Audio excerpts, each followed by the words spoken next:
તો ગાઈસ અત્યારે અમે રંગી છીએ મહેંદી અને બધા સૂઈ ગયા છે. આટલી બારી ખુલીને એટલી બારીના અજવાળામાં અમે મહેંદી લગાવી છે. તો આ ગીતાબેન લગાવી દે છે મને અને બપોરના વાગે છે 2 વાગે છે અમે મહેંદી લગાવી છે. બધા સૂઈ જાય ને ત્યાં આવું કામ કરાય. તો ગાઈસ અમારી મહેંદી કમ્પ્લીટ થઈ ગઈ. અડધા કલાકમાં મહેંદી રેડી થઈ ગઈ અમારી. 2 વાગે મંડ્યા હતા તો હમણાં 2:30 વાગે છે. નાની નાની કરી રાખી ઘણા દિવસ પછી. જો સરસ લાગે છે. હવે સૂઈ જાય, બધા સૂઈ ગયા છે. Hi guys, welcome back to my channel. તો આજે બપોરના આપે લગાવી મહેંદી અને અત્યારે વાગે છે 4 અને લાઇટ હાલી ગઈ છે. આમ તો લાઇટ ગઈ એ 3:30 વાગે. 3:30 વાગે લાઇટ હાલી ગઈ છે. હજી 4 વાગે અડધો કલાક થયો પણ લાઇટ નથી આવી. એને શિયાળાના લાઇટ કોઈ દિવસ ના જાય. જ્યારે આપણે લાઇટ ન ખપે ને ત્યારે કોઈ દિવસ ના જાય અને જ્યારે આપણે લાઇટ ખપે ને ત્યારે જાય. એટલે બહુ જ કંટાળો હોય. જ્યારે બહુ જ ગરમી હોય ને ત્યારે એને લાઇટ હાલી જાય. અને એક તો ગરમી બી બહુ હોય ને ઉપર એનું એ લોકોનું કામ હોય. તો અત્યારે હું આવી ગઈ છું બારે. બધા અંદર સૂતા, એમ પંખા વગર કેમ સૂતા એ જ ખબર નથી. તો કાલે છે રામનવમી, આજે 8મ.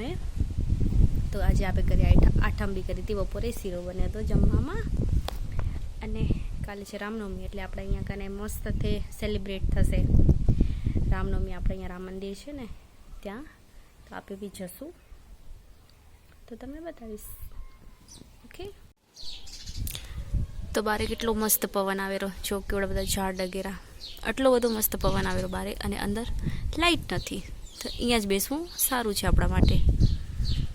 ફાઇનલી લાઇટ આવી ગઈ છે અને વાગે છે 4:30.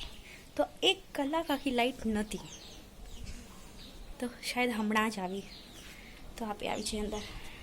મને સૂવા મળશે તો હું 10 મિનિટ સૂઈ જઈશ. ઓકે, સૂઈ જઈશ.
લીધેથી આવી ગયા છીએ અને આજે એમ હતું કે રવાડી નીકળશે બટ રવાડી ન નીકળી.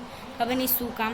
આમ તો જ્યારે પોસ્ટર આવે ને એવી રીતના આવ્યું હતું ને તો એમાં તો લખેલું હતું 9 વાગ્યાની, બટ આજ સવારના ગયા આપે તો ત્યાં કને ના પાડી દીધી કે નહીં નીકળે એમ. તો બસ આપણે ત્યાં કને હતા, દર્શન કર્યા મસ્ત તે, અને ત્યાં કને રાસ બી રમ્યો. તો હમણાં આરતી થઈ જમી ને પછી આપણે આવી ગયા ઘરે અત્યારે. તો હવે બસ હવે અહીંયા બધા જમશે, જમવાનું રેડી થઈ ગયું છે તો એ બધા જમશે. હું તો જમી લીધું છે. અને શું મળ્યું ખબર હે? બતાવું. પેલા નાના હતા ને ત્યારે જતા ને તો ત્યારે બી મળતું કામ, પણ મોટા થઈ ગયા ને તો ના જાય, પણ હવે એને જોરાઈ બેસાડે આપણે એ લોકો જમવા એમ. તો એક આ ઓઢણી મળી ને એક આ બોટલ મળ્યો, ક્યાંક જાઓ તો પાણી પીવાનું એ આપ્યું એ લોકોએ. તો જેટલી બી છોકરી હોય ને એ બધીને ત્યાં કરે નિયાણી કરે એ. તો એવી રીતના. સો ગાઈઝ અત્યારે હું જાઉં છું મારા માસીના ઘરે. જો કે આ છે મારું માસીનું ઘર અને અહીંયા દિવાલ બી કરી રાખી. વાહ, થોડાક દી આપણે ક્યાંય જઈ આવી નહીં ને તો આપણે ખબર જ ના હોય કે આવડું બધું થઈ ગયું એમ. તો માસીના ઘરે જઈને બધા શું કરે ખબર નહીં. તો ગાઈઝ શ્રીયાબેન એનું પેટ હાઉસ અહીંયા ખણી આવ્યા તો આવી રમે છે.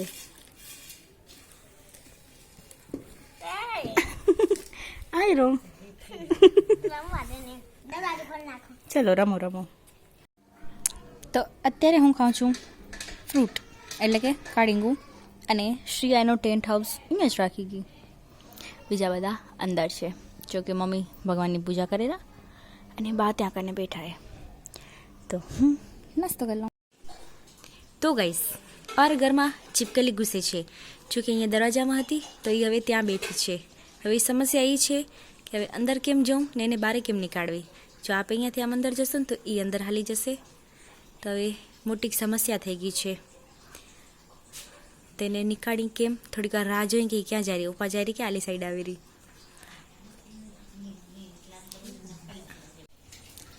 તો આપણા બ્લોગને આપણે અહીંયા જ કરીએ and. Like, comment, share and subscribe two my channel. કાલે મળીશું એક નવા બ્લોગ સાથે. બાય.